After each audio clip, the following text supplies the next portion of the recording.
CM योगी ने महंत अवैधनाथ जी की पुण्यतिथि पर दी श्रद्धांजलि। शिक्षा को बताया विकास की नींव। उत्तर प्रदेश के मुख्यमंत्री योगी आदित्यनाथ ने कहा, मैं महंत अवैधनाथ जी महाराज को उनकी 11वीं पुण्यतिथि पर श्रद्धांजलि अर्पित करता हूं। उन्होंने अपना संपूर्ण जीवन धर्म और राष्ट्र के लिए समर्पित कर दिया। उन्होंने महंत दिग्विजयनाथ जी के आदर्शों का पालन किया। महंत अवैधनाथ जी और महंत दिग्विजयनाथ जी ने शिक्षा को बढ़ावा देने पर जोर दिया, क्योंकि वह जानते थे कि शिक्षा ही एक विकसित समाज की नींव रखेगी। मैं सबसे पहले पूज्य महाराज जी की आज 11वीं पुण्यतिथि है। इस अवसर पर उनके श्री चरणों में नमन करते हुए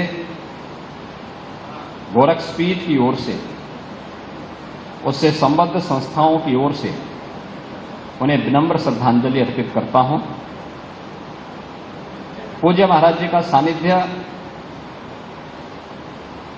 गोरखपुर वासियों को, पूर्वी उत्तर प्रदेश वासियों को और देश भर के सनातन धर्मावलंबियों को बहुत नजदीक से मिला था। पूरा जीवन ही उन्होंने देश और धर्म के लिए समर्पित किया था। देश और धर्म के प्रति उनका जो भाव था वह अपने पूज्य गुरुदेव योग पुरुष ब्रह्मलीन महंत दिग्विजयनाथ जी महाराज के ही उन मूल्यों और आदर्शों को उन्होंने अपने जीवन में आत्मसात किया था, जिनके लिए महंत दिग्विजयनाथ जी महाराज ने यावत जीवन संघर्ष किया था। और उन्हीं मूल्यों और आदर्शों के लिए ये दोनों संत जीवन पर्यंत लगे रहे। याद करिए, जब यह देश गुलाम था, 1932 में उन्होंने महाप्रताप शिक्षा परिषद की स्थापना की। और शिक्षा परिषद की स्थापना के पीछे का हेतु कोई श्रेय लेने के लिए नहीं, बल्कि महाराणा प्रताप जैसे वीर योद्धा को, जो देश और धर्म के लिए जिनका प्रथम योगदान है, स्वदेश और स्वधर्म के लिए बलिदान क्या होता है, यह प्रेरणा हर भारतवासी को महाराणा प्रताप से प्राप्त होती है। तो महाराणा प्रताप के प्रति कृतज्ञता ज्ञापित करते हुए उनके नाम पर उन्होंने पहली संस्था स्थापित की। फिर यह श्रृंखला आगे बढ़ती गई। महाराणा प्रताप कॉलेज बना, महाराणा प्रताप महिला कॉलेज बना, देश स्वतंत्र हुआ, गोरखपुर में विश्वविद्यालय की स्थापना हो और पहला विश्वविद्यालय गोरखपुर में स्थापित हो। इस भाव के साथ तत्कालीन जब सरकार ने कहा कि भाई पैसा है नहीं, अभी अभी देश आजाद हुआ है, जिस क्षेत्र के लोग उस समय की अनुसार उतनी प्रॉपर्टी उपलब्ध करवाएंगे, उस क्षेत्र में हम लोग विश्वविद्यालय बनाएंगे। तब कोई व्यक्ति सामने आया था, तो वह पूज्य महंत दिग्विजयनाथ जी महाराज सामने आए थे। और उन्होंने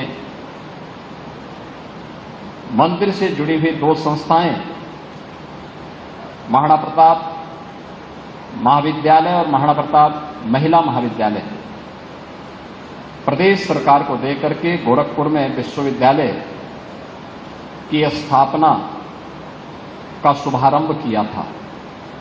इसके बाद महिला शिक्षा को लेकर के, तकनीकी शिक्षा को लेकर के, आयुष की शिक्षा को लेकर के, एक संस्कृत की शिक्षा को लेकर के, यानी जीवन के हर एक पक्ष को लेकर के जहां यह अभियान चल रहा था, क्योंकि वो जानते थे किसी भी सभ्य समाज और सशक्त राष्ट्र की आधारशिला एक गुणवत्तापूर्ण शिक्षा ही हो सकती है, संस्कारों से युक्त शिक्षा ही हो सकती है।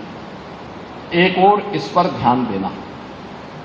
दूसरी तरफ देश आजाद हुआ है, तो आजाद भारत में आजादी के अनुरूप गुलामी के अंशों को समाप्त करने का भाव हर भारतवासी के मन में पैदा हो, अयोध्या में श्री राम जन्मभूमि पर भगवान श्री राम के भव्य मंदिर निर्माण के कार्यक्रम को भी आगे बढ़ाना है, तो इसके लिए उस यज्ञ में भी महंत दिग्विजय नाथ जी ने जो शुभारंभ किया था, उस यज्ञ में मेरे पूज्य गुरुदेव महंत अवेद्यनाथ जी महाराज 1983 से लेकर के 1983 में जब विश्व हिंदू परिषद ने राम जन्मभूमि मुक्त यज्ञ समिति बनाई, तो 1983 से लेकर के जीवन पर्यंत यानी 2014 में जब तक उन्होंने उनका भौतिक शरीर था, राम जन्मभूमि मुक्त यज्ञ समिति के अध्यक्ष के रूप में उस अभियान को भी उन्होंने अपने जीवन का एक मंत्र बनाया था।